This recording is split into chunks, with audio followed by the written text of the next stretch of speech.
Mexican president has defended the military operation that captured a drug cartel leader, Ovidio Guzman. The US is secretly using spy drones, military hackers, and even fake WhatsApp rumors to take down Mexico's most dangerous drug cartels, without ever stepping foot on the battlefield.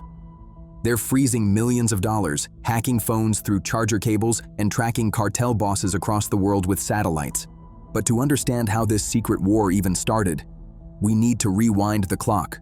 Back in the 1970s, President Nixon kicked off something called the War on Drugs. That's when the US started seriously going after drug dealers and smugglers. But honestly, most of the focus back then was on stopping drugs from coming into the US through places like Colombia.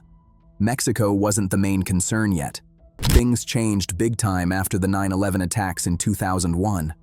The US suddenly had all this new anti-terror tech, stuff like satellite spying, drones, and special forces teams.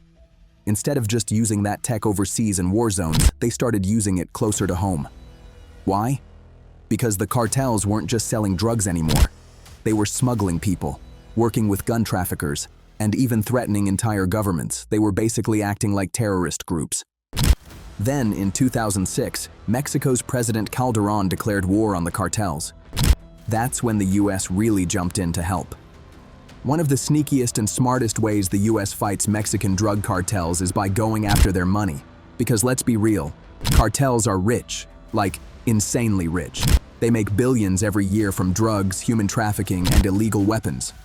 So instead of only chasing drug dealers, the US decided to hit them where it really hurts, their bank accounts. There are special US government agencies that do this, like OFAC, Office of Foreign Assets Control, and FINCEN, Financial Crimes Enforcement Network. These guys are like financial detectives.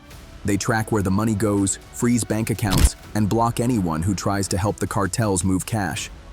And they're not just watching banks in the US, they're scanning transactions all over the world. In 2012, the US put big-time sanctions on a cartel called Los Zetas.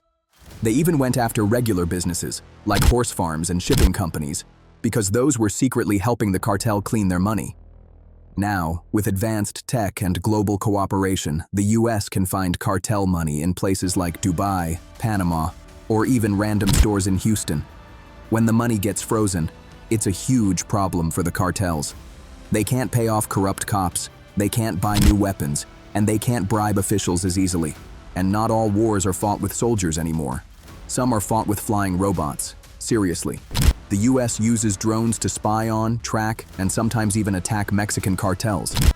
Actual drone strikes, where missiles are used to kill targets, inside Mexico are super rare and really controversial. But surveillance drones, those are flying almost every day, especially along the US-Mexico border and sometimes way deep inside Mexico too.